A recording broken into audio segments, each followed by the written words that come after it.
Welcome back to the channel. Today I'm going to be doing some performance mods on the 2017 F350. I'm doing the Jamo 5-inch exhaust, the 15 to 16 downpipe that I modified, and also some other stuff. So stay tuned to this episode, and if you're not subscribed, click that subscribe button. Oh, is my Instagram handle. Make sure to follow me on Instagram. I do post a lot of behind the scenes sneak peek pictures, stuff you're going to see before the video comes out, so make sure to go follow me on there. Also, in the description below is the link to Jamo Performance. They make a lot of exhausts for different trucks, not just Fords, so go check them out. Links in the description. So here is what we have, the Jamo downpipe. This is for a 15 to 16, so it has to be modified. Currently they don't make a 17 and 19 one, so in this video I'll show you how to modify this one to fit on the 17 to 19. Also in this box is the 5-inch exhaust. I don't have a muffler with it. If I don't like how it sounds without the muffler, if it's too loud towing, I'm gonna, get a muffler for it. But for now, I'll see how the 5-inch straight pipe sounds. So I will also be deleting this EGR cooler and all the other emissions components off this engine. The reason behind that, these trucks get 8 when they're deffing, or 13 to 15 towing.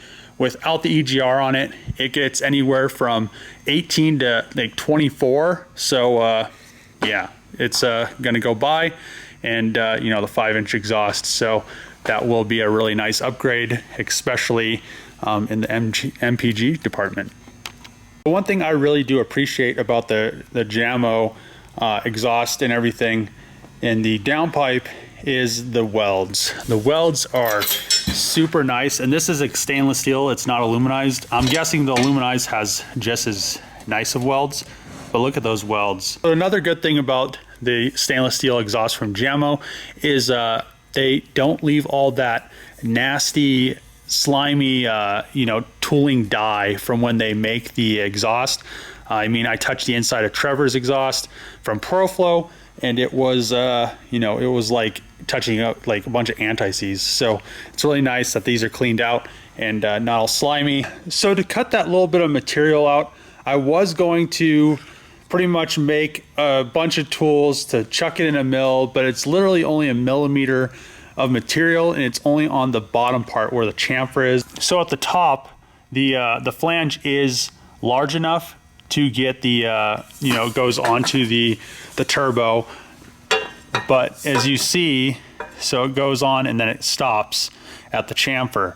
Once the chamfer starts to go in, the downpipe won't mount to the turbo. Also, I did this because anybody could buy a piece of wood from Lowe's. This is a attachment that comes with a Dremel kit that's like 75 bucks, and then this is just like a random piece of like wood or metal or something, just so it keeps the face of the flange flat. So all this does is this piece holds the flange flat, as well as this, and you put a Dremel in this hole, you turn it on, you set it to the correct depth, turn it on, and then just rotate it and kind of go in as you do that, which it will keep the flange centered, because this is a hole saw to the size of the flange. So all I'm using is this outside diameter right here to rotate this flange in, and then I'm just pushing it up against these two things I hard mounted with like some crappy little bolts that anybody could do. So I wanted to show this way because anybody can modify this downpipe this way to take out a little bit of material. So this 16 or 15 to 16 downpipe from Jamo will work on the 17 and 19. Eventually they're going to make a 17 to 19, so this won't be relevant in the next like 6 months or a year or whatever it is. But for now, if you need one for a 17 and 19, it's as simple as this.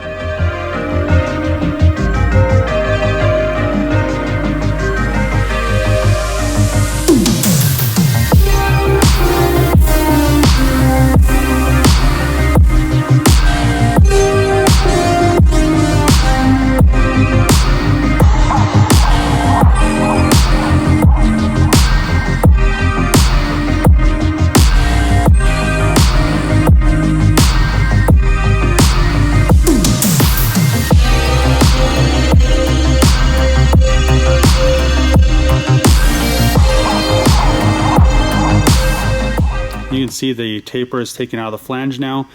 It is definitely, you know, it's grinding stone grit, but you know, if you want to, you can have these machined. It's probably going to cost you a lot of money because of setup, because you have to make special tools to hold this bad boy into a mill. But the thing to note with the stones, I'd work the taper out of the flange with the first stone, and then you can see that it kind of started to get a taper and started to get kind of beat up. The thing I did was I got a smaller stone, and then after I got the outside pretty much the right size, I came in with a stone that was half the size of this flange, and then just went around it. And I went around it until it pretty much said it didn't want any more. So it's not on the Dremel anymore. So you can see down there the thing, and you can see she's all the way up. And you want to make sure, so the one thing you want to make sure is this inside, these two inside lips right here don't seal the turbocharger to the downpipe. It's this outside lip right here.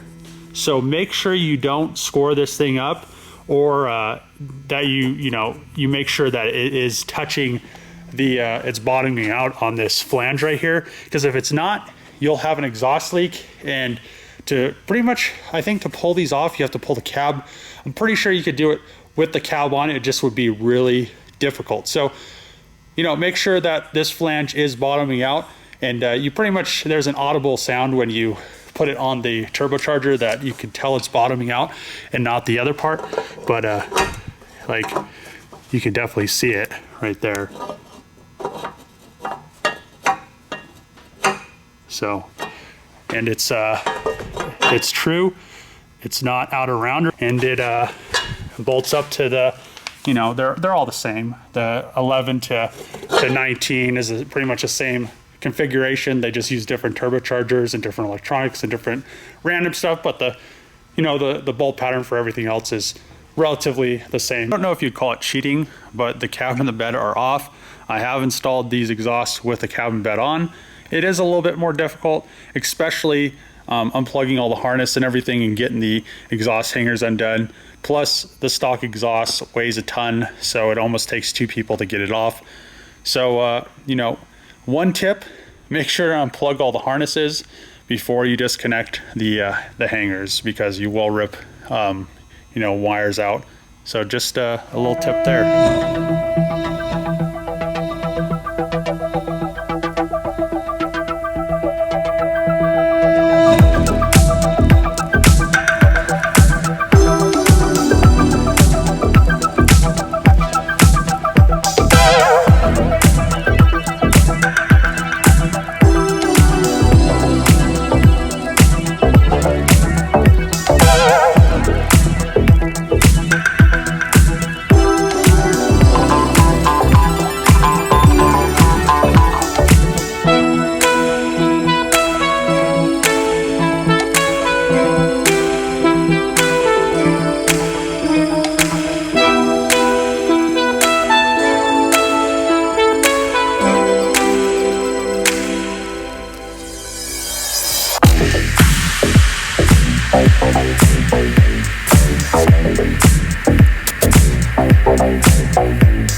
So really stoked to finally have the Jamo 5-inch exhaust, stainless exhaust on the truck.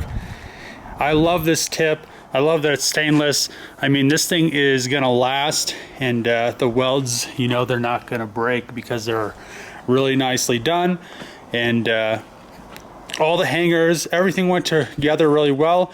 You take one of these pipes out to put a muffler in right there, and right here it comes up to the 15 to 16 downpipe, and I think everything should fit. Some people were saying that this is wider than the factory one, but you know, when I held the factory one up here and then I held this one up here, the factory one actually stuck out a little bit more. So hopefully it fits. It looks like it's tucked up a little bit better than the factory one, so we'll see what happens. So now that I'm finished installing the Jamo exhaust and downpipe, I'm going to go and start the EGR delete. So I'm going to remove this EGR cooler. The good thing about this is all the coolant is drained. Don't really have to worry about that. So pretty much what that entails is removing this cooler, these pipes. There's a block off plate for right there. I have a plate that goes there, and I also have a throttle body delete that goes there that replaces this because you don't need it when you have it tuned.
will keep all this stuff if I need to go back to emissions or anything like that. If somebody buys a truck later on and wants to pass emissions, I'll give them all this stuff, the DPF, all of that. That is it for the EGR and throttle body delete. This just cleans the engine up so nice. There isn't a big cooler. You can see the top of the head where the intake manifold is and everything. And you know, it's just really clean and nice and gets rid of all that heat that the EGR cooler makes. That is the end of this episode of the F350 build. I am really excited that I got the Jamo exhaust on. You know, what it took was to get the engine and tranny in the truck. I finally got the engine mounts. You know, this project's taking a little bit longer than I wanted to take, but it is moving forward. So I'm really glad I also got the EGR deleted and that throttle body deleted. I can't wait to get the cab back on, throw the tune on it, and do the first startup. If you like the videos, make sure to hit that subscribe button. Also next to the subscribe button is a bell. Click that for notifications when I post videos like this. Also, if you liked this video or the other ones, give it a thumbs up, comment below, and see you guys in the next episode.